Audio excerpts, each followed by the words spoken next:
Welcome to the 28th Annual Bryan Rotary 10 Business Performance Awards Luncheon. Thank you for joining us today.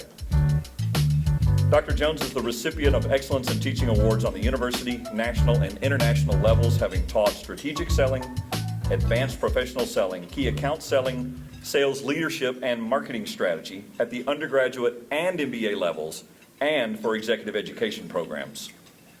Before becoming a professor, Dr. Jones was in sales and sales management for 3 Fortune 500 companies, Fortune 100 companies.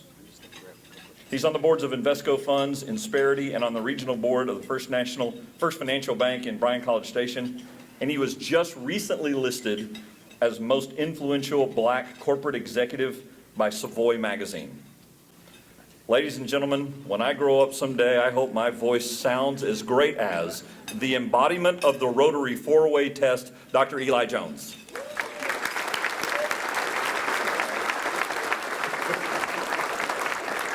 The music is the magic 102. That was a long time ago. Howdy, everyone. Howdy. In other words, I can't keep a job. That's pretty much what he said. In summary, and the winners are, nope, that's coming later. I'm very, very happy to be with you. I hope you're happy to be with us today. In fact, I spoke the last time when I was coming back home. That was in 2015. And in terms of being the former dean, that just happened about 22 days ago. I went through two crises as a dean, 13 years. The average length of time for a business dean is 5 years. I made it to 13. And how many of you remember the global financial crisis? Remember that one? 2008? Yep, I had just started as a dean. We had to raise a lot of money during the global financial crisis. And then this thing happened. How about that? Today, I want to focus on this thing that just happened, and I'm going to talk about some of the characteristics of those companies that succeeded during this global pandemic. Now, to set the stage, what I want to do is introduce you to this figure right here. This figure. I want you to take a minute. I know you're eating, but I want you to take a hard look at this figure. And I want you, the first thing that comes to mind, I want to hear from you. What do you see when you see this figure, this image? Just call it out. Say again? Space orbit. Okay, I hear space orbit. Never ending. Say again? Never ending. Never ending. Okay. Mobius strip. Yeah, are you a scientist, sir? Is he? No, sir, He's not. He said, I can assure you he's not. That was brilliant. That was absolutely brilliant. Absolutely brilliant. That's not it, but that was brilliant. It's close. I'll take that moment. You'll take that moment. You're in the moment. All right, how about one more? One more. Someone else? Yes. A mess? Someone said a mess. Well, yeah, that's pretty accurate. It's a mess. I've used this image for many years now, and I ask people, what do you see when you see this image? And I can tell you what I see. I see a full circle. A full circle. In fact, Mike, you might remember when I came back in 2015, I had a faculty and staff meeting, and I put this image up. And it was full circle because my wife and I, we've gone around the world. We ended up right back at home. This is home for us. This is home for us. We've gone full circle. And we've come back just in time for our grandkids. I'm really happy to introduce you to Jace Powell. That's our grandson there. New ag. He starts next month. Yep. Hey, Spencer. You remember Jace? And this is our granddaughter, Jaden. Jaden, you want to wave? That's pretty Jaden. And of course, that's my wife, Fern. And we've come back full circle.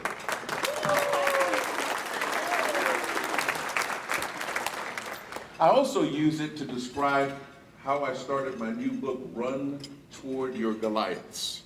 And this is at the very beginning of the book.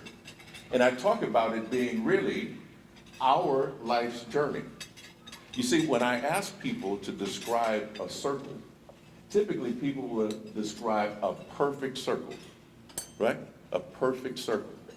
Without any curves, without any twists, without any turns, and without any dark spots, any dark moments. But you know, life is not that way, is it? There are lots of twists and turns, curves. There are dark moments. And so in our book, Run Toward Your Goliaths, I take us through some of the giants that we've had to face in a lifetime. Now, I don't know about you. Some people have a giant called fear, a giant called poverty, a giant called disappointment. And so that's what we're talking about, and how to overcome these giants, like David overcame Goliath. That's the purpose of the book. And I'm looking forward to sharing it with you. Hopefully, I'm not here to sell books, right? Some people got that. But it is something that I've enjoyed working on, really enjoyed working on. And so what I want to share with you is this. Did we not just face a giant in 2020? 2020. Oh my goodness. I don't know about you, but I remember being the dean of Mays Business School, and watch this, listen to this one. 2 years before the pandemic hit, I was sharing, and Mike might remember this, I was sharing with the faculty, hey, we need to do some online learning. We need to put some courses online. And so I had faculty tell me, wait, listen to this one. Dean, we will never put courses online. That's not our brand. We believe in face-to-face learning. And so I hired someone anyway. Remember Sean Jasperson, Mike? I put Sean Jasperson in place anyway. And I said, Sean, just work with the faculty members who want to do some online learning. Just work with them, all right? Lo and behold, COVID hit. And in 10 days, we had to put all of our classes online. In fact, that happened across the country. Every dean I talked to during that crisis, everyone had to put their courses online because of COVID. 2020, are you kidding me? Was that not a dark spot? Was that a dark time? Well, here comes 2021. We put 2020 in the rearview mirror. We're going to celebrate some companies today that really did extremely well in spite of the global pandemic. It's been amazing to see us get back together again. How many of you are happy to be back together again? Isn't that something? How many of you enjoyed just being by yourself? My wife did, and she had to put up with me. That's right there. There you go. That's right. Just the two of us in Zoom. How many of you got zoomed out? Zoom exhaustion. Yeah. Watching people in boxes. But we put 2020 in the rearview mirror. And what I want to share with you, and this came, Andy, this came directly from the U.S. Chamber of Commerce. You can look this up. What are the characteristics of those companies that did extremely well in spite of that Goliath, the global pandemic? And let's think about this. Those companies that did well, and we have examples right here in the room. We have examples right here in our state. Flexibility, that shouldn't surprise you. The ability to pivot. Didn't we have to pivot? What did I just share with you? In 10 days, we had to pivot. We had to be flexible. We had to create these online courses. Flexibility is one of the key characteristics of those companies that did extremely well during the global pandemic. Flexibility. Now, in another book, Selling ASAP, that Mike brought up, in this one we talk about being agile, agility, flexibility. In fact, I'm going to end this one with 4 O's of agility based on some research that we've done. And I've got one copy of this book that I'll give away to the person who impresses me the most today. And I'll leave that open. You can impress me however you want. Bob, you already impressed me. You're impressive. He's an artist. He is an artist. All right, but I have one copy. All right, the other thing is good communication. How many of you with employees had to communicate constantly? Let me see a show of hands. I mean, show of hands, constantly. All right, we were doing, 8 to 10 Zoom calls a day. I had department heads saying, what are we doing? How are we going to do it? I'm saying, we don't know yet. This is all new to us. We're figuring it out. But we stayed in contact with our employees. Constant communication. Another characteristic of those who did extremely well during the pandemic is social responsibility. That's believing in the greater good. What's in the best interest of society? Those companies that did well, they kept that in mind. What's in the best interest of society? They put aside, hold it, I know this is going to shock you. I'm glad you're sitting down.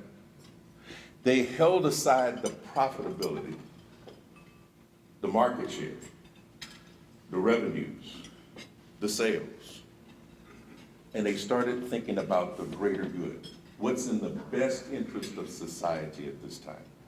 That's another characteristic of those companies, those organizations that did extremely well. Another is resourcefulness. Didn't we have to be resourceful? It's incredible how resourceful, how creative even we had to be during the global pandemic. And we still are. Now I submit to you that we'll never go back to exactly where we were before. It's like a rubber band, right? You stretch a rubber band and it goes back. We've been stretched, haven't we? And because we have now come into another mindset. We're thinking, wait a minute, let's not abandon this remote learning altogether. Let's think about how we can leverage these virtual platforms in addition to, right? Lots of companies are thinking about that now. Creativity is another one of those characteristics of those companies, those organizations that did extremely well. Empathy is another one. Empathy. My best example of empathy is this one. I need 2 volunteers to come to the stage, just 2 volunteers. I have 1 copy of this book. I need 2 volunteers. So remember, you're trying to impress me. 2 volunteers. So let's see. Oh, okay, come on up. All right, give me your name again. Bunny. Bunny. All right, Bunny is up here. Let's see. I need another volunteer. Come on up here. All right. Good. This is another volunteer. Wonderful. What's your name now? Courtney. Courtney. Bunny, Courtney. Does everyone know Bunny and Courtney? Now. You will now. You will now. This is wonderful. Absolutely. Bunny, would you do me a great favor? Would you try on Courtney's shoes? Just go ahead and say, I don't know what size you wear. You try them. That's okay. You can do it. Both of them or just one? How about one? Just one. That's one. Let's see how that fits. Empathy, that's what we're doing, folks. Just so you'll know, I'm just keeping everyone on track. We're talking about empathy right here. All right. First of all, I want to say that you absolutely impressed me. I want you to have this copy right here. You don't have to take the shoe off. But wasn't that amazing trust? Wasn't that incredible trust? All right, good. All I need is your social security number.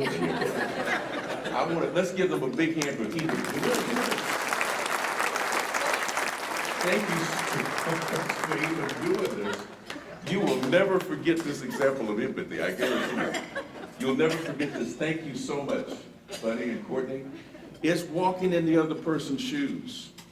Empathy. That's the best example I can give you. That's something that's going to stick with you forever, I believe. At least I hope. It's walking in the other person's shoes. One characteristic of those companies, those organizations that did extremely well during the global pandemic is they demonstrated empathy, walking in the other person's shoes, right? If you could ever get your mind wrapped around that and truly get there, it's amazing. It works in sales for sure. It certainly works in business. Let me give you an example. I remember so many Zoom calls when I had my faculty and staff on a call and all of a sudden a cat would just cross right over, or a dog would bark, or I even had one where she was feeding her kid with a bottle. Just make sure. And at some point what I thought was, what is this? This is an example of being human and walking in their shoes and saying, you know what, it's okay, don't worry about it. It was so apologetic. How many of you had apologetic employees? I'm so sorry, my cat just, no, it's okay. We have enough to deal with. Empathy is another one of those characteristics of those companies, those organizations that did extremely well. Flexibility, good communications. What was the third one?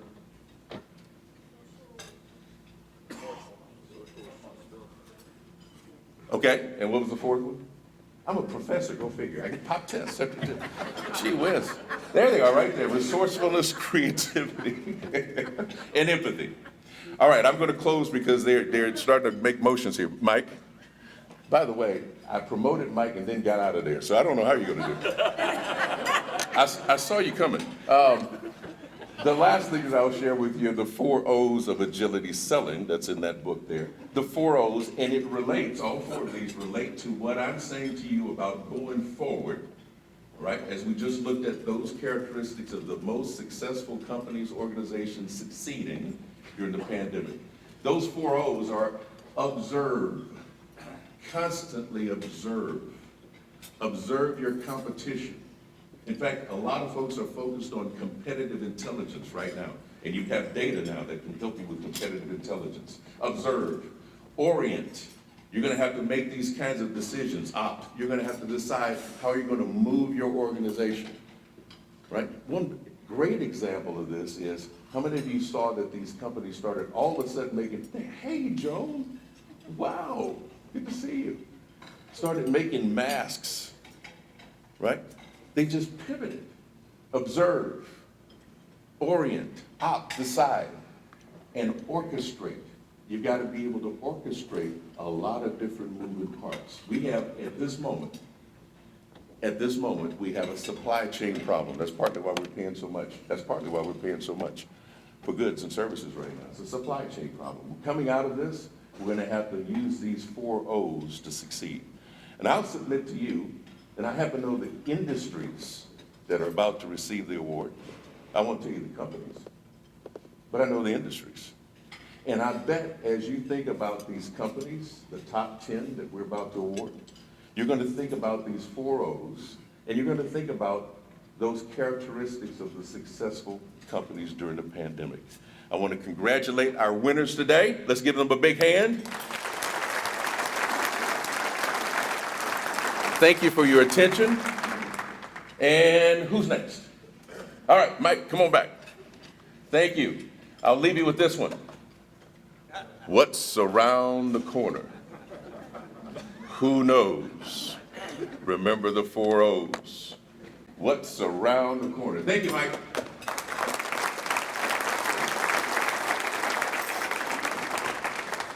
Thank you, Dr. Jones. I appreciate you giving us 6 keys of business success and the 4 O's of being agile in our sales. 10 things that all of us can take with us to help us grow our business.